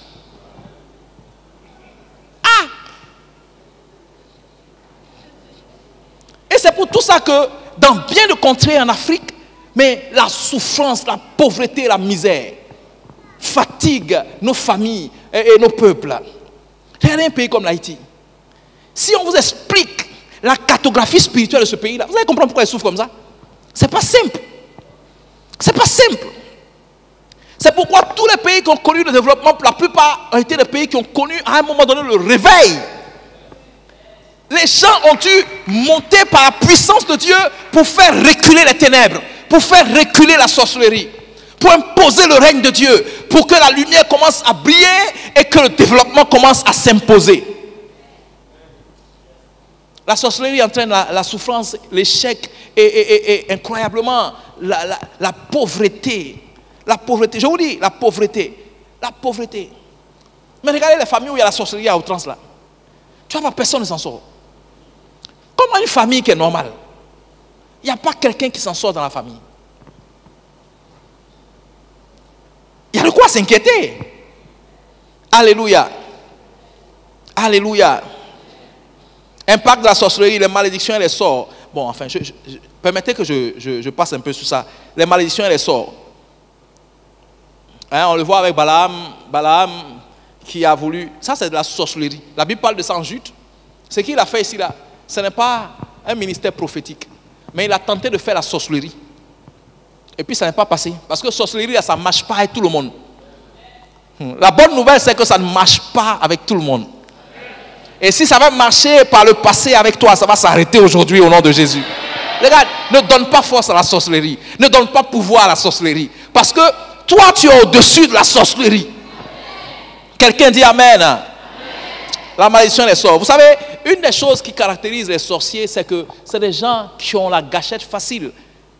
Ça dit maudit là, maudit ou bien lancer le sort à quelqu'un là. Ça c'est leur quotidien. Ils ne font que ça. Comment vous expliquer quelqu'un qui a mis un enfant au monde, tu es tout le temps en train de dire tu ne vas pas réussir, tu vas souffrir. Ah, c'est ton enfant mais ce n'est pas ton enfant. Il y a de quoi se demander si c'est son enfant ou bien si ce n'est pas son enfant. Parce qu'un enfant qu'on a porté 9 mois, qu'on a mis au monde, et que tu es en train de condamner comme ça. Souvent on regarde ça avec un œil simple. Je dis, les sorciers là, ils ont 2 parties. Il y a ce qu'on voit là, et qui peut être apparemment innocent. Mais il y a ce qu'on ne voit pas. Tu ne vois pas. Quand toi tu dors la nuit, tu ne sais pas ce qu'elle fait. Tu ne sais pas ce qu'elle fait. Tu ne sais pas ce qu'elle fait. Impact de la sorcellerie, la destruction. La destruction. Les versets là sont trop ici. C'est-à-dire que, vous savez, je vous ai raconté un peu ce que j'ai vécu avec ma famille. Si on n'avait pas arrêté ça, quelquefois je m'assois et puis je réfléchis à ce qui serait resté de la famille. Il ne faut jamais prendre à la légère la sorcellerie. C'est pourquoi il y a des versets même de la Bible qui disent que tu ne laisseras pas vivre le devin. Dieu il connaît ce que cela représente comme menace pour notre paix et pour notre tranquillité. C'est pourquoi il nous met en garde. Et il nous engage à prendre des mesures, mais des mesures rigides contre la sorcellerie. Impact de la sorcellerie, les envoûtements. Les envoûtements. Bon, je pense que à cause du temps, je vais dire juste une seule chose sur les envoûtements. Vous savez, l'un des moyens phares par lesquels Satan envoûte, ensorcelle les gens, peut-être que vous n'avez pas le croire, c'est la nourriture. C'est la nourriture. Adam et Ève, ils ont péché parce qu'ils ont mangé. Vous savez comment Ésaü a perdu son droit d'aînesse? À cause de nourriture. Et quelque part, le Seigneur disait aux disciples, prenez garde que vos cœurs ne s'appesantissent par les excès du manger et du boire. J'ai rencontré parfois certains chrétiens me disant, ah, je n'arrive pas à prier la nuit. Avant je priais, mais maintenant je n'arrive pas à prier la nuit. Et il y a certains à qui j'ai dit, supprime le repas de la nuit. Supprime le repas de la nuit, tu vas voir. Il dit, ah, et puis c'est tout. Il a dit, il faut supprimer le repas de la nuit. Quand ils ont supprimé là, 3 heures du matin, cling, les yeux sont ouverts.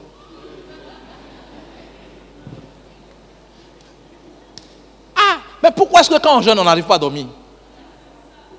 La nourriture a un impact incroyable sur la spiritualité des gens.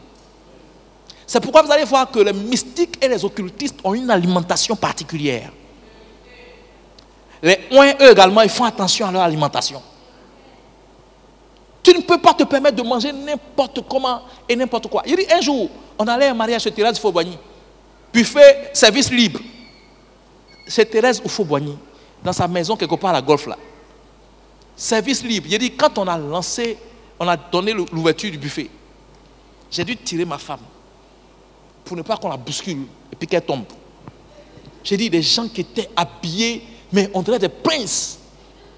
J'ai dit en même pas 5 minutes, combien de buffets, c'était pas un petit mariage, hein? Combien de buffets, même pas en 5 minutes, les gens ont sorti des sacs en plastique. Il faut les voir en train de se bousculer. J'ai dit, nous on n'a même pas eu un canapé. J'ai dit à ma femme, regarde, on est venu soutenir les gens là. Hein? On les a soutenus, gloire à Dieu. Mais regardez les gens, parfois vous êtes choqués de voir leur attitude vis-à-vis de la nourriture. On dirait qu'ils ne mangent pas chez eux à la maison. L'apôtre Paul parle de ça dans Actes des Apôtres. On dirait qu'ils ne mangent pas chez eux à la maison. Ils mangent chez eux à la maison. Ils n'ont pas de problème de nourriture. Mais dès qu'il y a de la nourriture, ils sont en transe. À tel point qu'ils ne peuvent pas jeûner. Tu dis qu'il faut jeûner à 13h, ils commencent à se plaindre. Ah, vraiment, le jeûne là, c'est trop dur. Le jeûne là, c'est trop dur. Comment tu peux t'en sortir si tu ne jeûnes pas? Est-ce que vous savez que les sorciers jeûnent? Bon, enfin, ce n'est pas mon sujet. Bon. Si toi tu ne jeûnes pas, comment tu peux t'en sortir? Tu ne jeûnes pas, tu manges jusqu'à quand tu te couches là. Quand tu ouvres tes yeux là, il est 8 heures. Et puis tu dis oui, je sens la lourdeur. Ce n'est pas la lourdeur, c'est la nourriture. Je te mets au défi, supprime le repas de la nuit, tu vas voir. Le soleil ne va pas se lever, tes yeux vont s'ouvrir. Et puis tu es couché, il n'y a pas de sommeil, tes yeux sont ouverts. Maintenant, si tu ne te lèves pas pour prier, ça c'est plus le diable, c'est toi-même. Tous ceux à qui j'ai recommandé ça, quand ils ont commencé à faire ça, mais ils sont venus me remercier. C'est pourquoi il faut faire attention à la nourriture. La nourriture est un des moyens par lesquels Satan envoûte beaucoup les gens. Et j'ai beaucoup de références là, je ne vais pas les donner. Mais prenez juste Osée chapitre 4, verset 11. Vous savez, dans Osée chapitre 4, verset 11, la Bible parle de la boisson, la Bible parle du sexe, la Bible parle de la nourriture. Ça, c'est 3 moyens phares par lesquels Satan envoûte les gens. 3 moyens phares. 3 moyens phares. Mais bon, écoutez. Bon, à cause du temps, allons à la conclusion. Allons à la conclusion. Solution. Je vais vous donner juste quelques solutions. Numéro 1, quelqu'un dit avec moi la croix. Dis bien la croix. L'œuvre achevée de Christ à Golgotha. La croix. Alléluia. Alléluia. Vous allez vous rendre compte que si dans l'église, le message de la croix n'est plus prêché, des gens peuvent venir à l'église sorcier, rester dans l'église sorcier, durer sorcier, et ils sont toujours à l'église, ils sont membres de l'église. La dame là, il a dit, c'est la prophétesse du groupe de prière.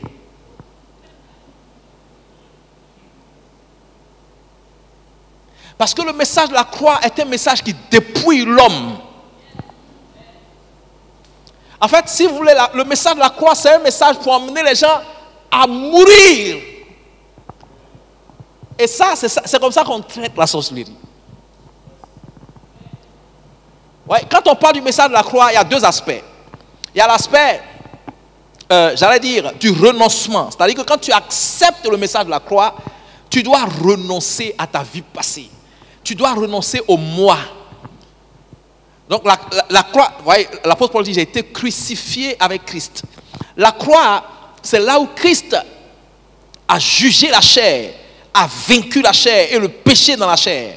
Alors que la sorcellerie est une œuvre de la chair. Donc quelqu'un qui expérimente la croix dans tout son sens profond devrait pouvoir être délivré, mais d'une délivrance authentique et profonde. Le renoncement. Et puis l'autre chose, c'est la nouvelle naissance. Vous savez, la meilleure façon d'être délivré de la sorcellerie, c'est de mourir. Hein? C'est de mourir. C'est de mourir. C'est de mourir. Quand tu meurs là, c'est fini. C'est fini. Tu n'es plus traçable. Tu n'es plus dans les archives. Tu n'es plus dans les livres des gens là. Tu n'es plus dans leurs comptes.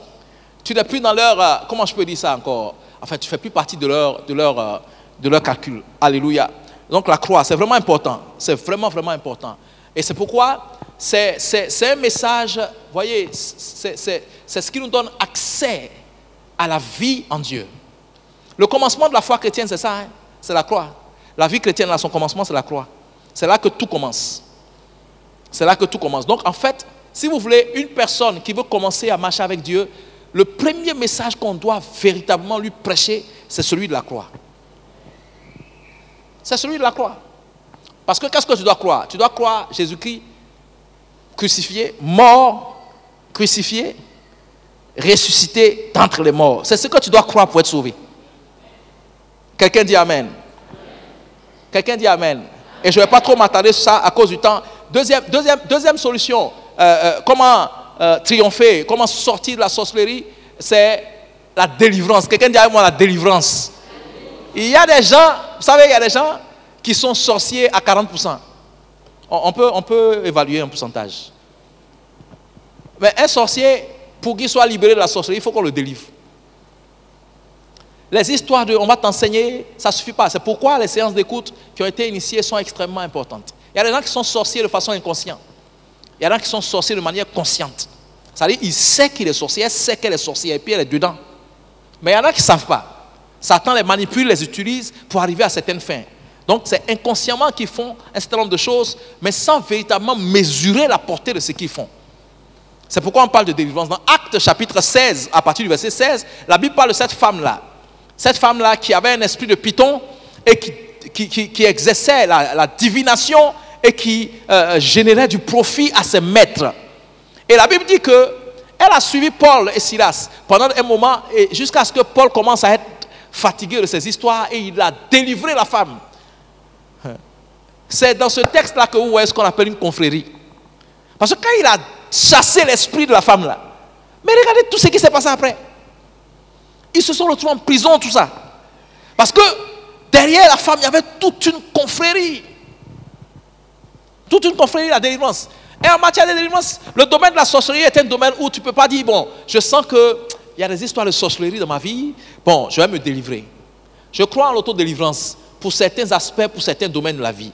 Mais il y a un niveau de délivrance là où tu dois te faire délivrer. C'est-à-dire une intervention extérieure pour ta délivrance. Quelqu'un dit Amen. Quelqu'un me dit bien Amen. Maintenant, on va lire Ézéchiel chapitre 11. C'est sur ça que je vais finir. Ézéchiel chapitre 11. À partir du verset 1. Ézéchiel chapitre 11. Je dis, Ézéchiel a eu une vision. Quand j'ai lu, j'ai relu. Ça m'a fait réfléchir. Ézéchiel chapitre 11. Si vous avez trouvé, regardons ensemble. L'Esprit m'enleva et me transporta à la porte orientale de la maison de l'Éternel, à celle qui regarde l'Orient. Et voici, à l'entrée de la porte, suivez bien la description, il y avait 25 hommes. Et je vis au milieu d'eux Jazania, fils d'Azour, et Pélatia, fils de Benaja, chef du peuple. Donc regardez, la Bible qualifie ces deux messieurs-là de chefs du peuple. Verset 2, et l'Éternel me dit, fils de l'homme, ce sont les hommes qui méditent l'iniquité et qui donnent de mauvais conseils dans cette ville. Ils disent, ce n'est pas le moment, bâtissons des maisons. La ville est la chaudière et nous sommes la viande. La ville est la chaudière et nous sommes la viande. Quelqu'un dit avec moi, je ne suis pas la viande. Et la ville ne sera pas une chaudière pour moi. Au nom de Jésus. Verset 4, c'est pourquoi prophétise contre eux. Il dit quoi? Prophétise contre eux. Je parlais du prophète Élie. Comment est-ce que Jézabel a fini? Il a libéré une prophétie contre Jézabel. Elle était à l'étage. C'est là-bas elle est quittée. Et puis elle est tombée. Puissante comme elle est là. C'est comme ça qu'elle est quittée, elle est tombée. Et puis son corps s'est déchiqueté dans tous les sens. C'est ce qu'on appelle le jugement de Dieu contre la sorcellerie. Il dit, si la sorcellerie t'a poursuivi ce soir-là, c'est nous qui allons les poursuivre. Je vous dis, c'est nous qui allons les poursuivre. Regardez, vous savez, avant qu'on finisse cette lecture-là, il y a une de nos filles dans le Seigneur. Elle est allée passer un examen. Avant de partir passer l'examen, pendant qu'elle jeûnait, priait par rapport à ça, pour confier tout au Seigneur, elle dort, elle a un rêve. Dans le rêve, elle a passé l'examen. Et puis, les résultats sont sortis. Elle allait chercher son résultat. Et puis, on ne l'a pas laissé entrer dans la cour. Parce que le résultat était affiché dans la cour. Quand elle voulait rentrer, on l'a empêché de rentrer. Et puis, elle a dit, mais je vais me prendre mon résultat. On dit, non, vous ne pouvez pas rentrer ici. Et puis, il y a un qui est venu, en insistant, il y a un qui est venu qui a dit, mais vous vous appelez comment? Puis elle a dit son nom. Il allait regarder, il est revenu. Il dit, non, ton nom n'est pas dessus. Il faut partir. C'est bon, tu n'as pas été reçu. Puis elle s'est réveillée. Quand elle s'est réveillée, elle m'a appelé. Elle dit, ah papa, voilà, regarde le rêve que j'ai fait. Je lui ai dit, ma fille, ce rêve-là, c'est la sorcellerie. Continue de prier, ce n'est pas un bon rêve. Elle a prié. Elle va avoir un autre rêve. Dans le rêve, elle est rentrée dans la cour. Elle est allée voir le tableau où il y avait les noms affichés. Elle a vu son nom affiché et puis qu'elle a été barrée. Et puis elle se réveille, elle m'appelle. Elle dit, regarde ce qu'elle fait. J'ai dit, ma fille, ça c'est la sorcellerie, ce n'est pas un bon rêve. Continue de prier. Elle a prié, jeûné. Elle a eu un autre rêve où elle est rentrée, elle a vu la liste, elle a vu son nom marqué en premier, admise. Et quand elle s'est réveillée, elle m'a appelé, elle m'a dit, j'ai dit, voilà, les choses sont programmées dans l'ordre divin maintenant. Tu auras ton examen. Vous savez, la sorcellerie travaille avec des programmations. Mais nous, en tant qu'hommes spirituels, on a la possibilité d'entrer dans notre dimension spirituelle et de déprogrammer les programmations de la sorcellerie. Oh, quelqu'un dit bien alléluia. Nous sommes la viande. Dis avec moi, je ne suis pas la viande. Comment? Qui va te manger? Qui va te manger? Si quelqu'un était en train de s'apprêter, faire sa table pour te manger, en tout cas, ce qui est sûr, il y aura une viande sur la table. Mais ce ne sera pas toi. Non, ce ne sera pas toi. Finissons notre lecture. Vous allez voir, ce sera qui? Verset 4. Prophétise contre eux, prophétise, fils de l'homme. Verset 5. Alors l'Esprit de l'Éternel tomba sur moi et il me dit, dis, ainsi parle l'Éternel. Vous parlez de la sorte, maison d'Israël. Et ce qui vous monte à la pensée, je le sais. Vous avez multiplié les meurtres dans cette ville. Vous avez rempli les rues de cadavres. Oh my God. C'est pourquoi, ainsi parle le Seigneur l'Éternel. Vos morts que vous avez étendus au milieu d'elle, c'est la viande et elle, c'est la chaudière. Mais vous, on vous en fera sortir. Quelqu'un dit avec moi, on me fera sortir de tout ce dans quoi la sorcellerie m'a plongé. Au nom de Jésus-Christ de Nazareth. Regardez le verset 8. Vous avez peur de l'épée et je ferai venir sur vous l'épée, dit le Seigneur l'Éternel. Je vous ferai sortir du milieu d'elle. Je vous livrerai entre les mains des étrangers. J'exercerai contre vous mes jugements. Quelqu'un dit avec moi jugement. Vous tomberez par l'épée.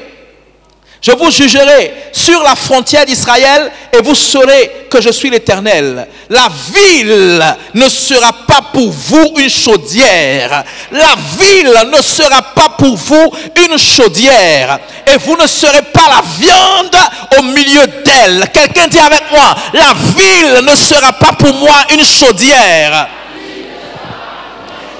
Et je ne serai pas la viande. Au nom de Jésus-Christ de Nazareth. Vous savez tout ce que la sorcellerie a manigancé, préparé pour faire de vous une victime, pour faire de votre famille une victime, pour faire de votre business, de votre travail une victime, pour faire de vos finances une victime. Ce matin, nous déclarons et nous décrétons que vous ne serez pas une victime au nom de Jésus-Christ de Nazareth. Quelqu'un dit amen bien. Dis avec moi, je ne serai pas une victime de la sorcellerie. Au nom puissant de Jésus-Christ de Nazareth. Alléluia. Et il dit, vous tomberez par l'épée. Je vous jugerai sur la frontière d'Israël et vous saurez que je suis l'Éternel. La ville ne sera pas pour vous une chaudière et vous ne serez pas la viande au milieu d'elle. C'est sur la frontière d'Israël que je vous jugerai et vous saurez que je suis l'Éternel, dont vous n'avez pas suivi les ordonnances et pratiqué les lois. Mais vous avez agi selon les lois des nations qui vous entourent. Regardez le verset 13 qui est très intéressant. Comme je prophétisais. Quelqu'un dit avec moi, je prophétise. Oh, vous savez, la prière de ce soir, il ne faut pas la manquer. Hein. Il dit comme ce n'était pas en différé. C'est-à-dire, quand Dieu lui a dit prophétise là, au moment même où il a commencé à prophétiser, il dit comme je prophétisais. Pélatia, fils de Benaja, mourut. Est-ce que vous avez votre Bible? Qui a sa Bible? C'est écrit dans votre Bible? Ou bien c'est chez moi seul? Allô? Pélatia, fils de Benaja, mourut. Il n'est pas mort comme ça. Comme je prophétisais. Je vous ai dit tout à l'heure, quelqu'un, tu sais, tu es conscient, il veut te tuer. Toi, tu prends ça pour t'amuser. C'est que ta vie là n'a pas de prix. Hein? Ta vie n'a pas de valeur. Sinon, si tu aspires à vivre et à accomplir tes jours, tout ce qui menace ta vie là, dans la mesure où tu peux, tu mets ça hors d'état de nuire. Tu neutralises ça. Tu arrêtes ça net. Il y a des choses qu'on va arrêter aujourd'hui et qu'on ne va plus rencontrer sur notre chemin. Quelqu'un dit amen. Oh, il faut bien dire amen.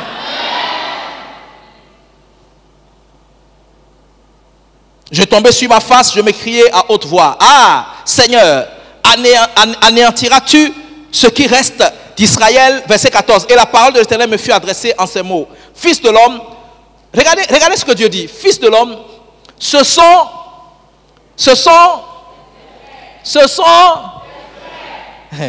et frères là, c'est répété, ce sont tes frères. Tes frères. Ceux de ta et hey, Je vous ai dit, la sorcellerie travaille de façon légale sur la base du lien de sang. Je vous dis la vérité. C'est pourquoi quand quelqu'un est victime de sorcellerie, il ne faut pas chercher loin. Il ne faut pas chercher loin. Ça n'est pas loin. Jésus a dit l'homme aura pour ennemi les gens de sa maison. C'est pas loin.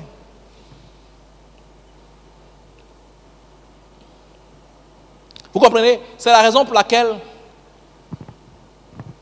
les gens ont demandé à Jésus, le monsieur là, est-ce parce qu'il a péché qu'il est né comme ça ou bien est-ce parce que ses parents ont péché?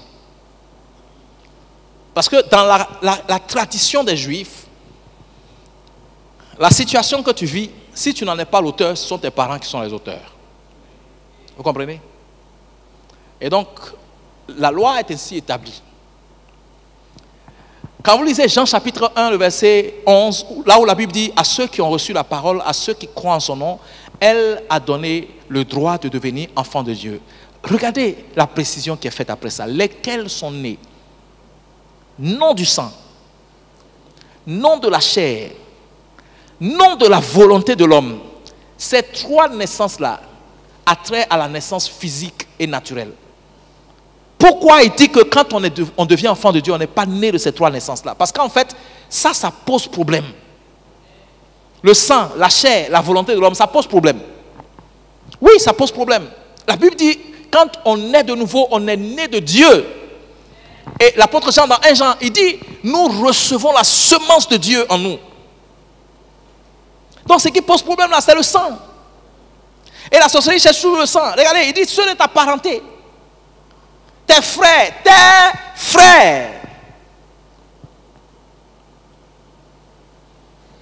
Nous allons les arrêter avant qu'ils ne nous arrêtent.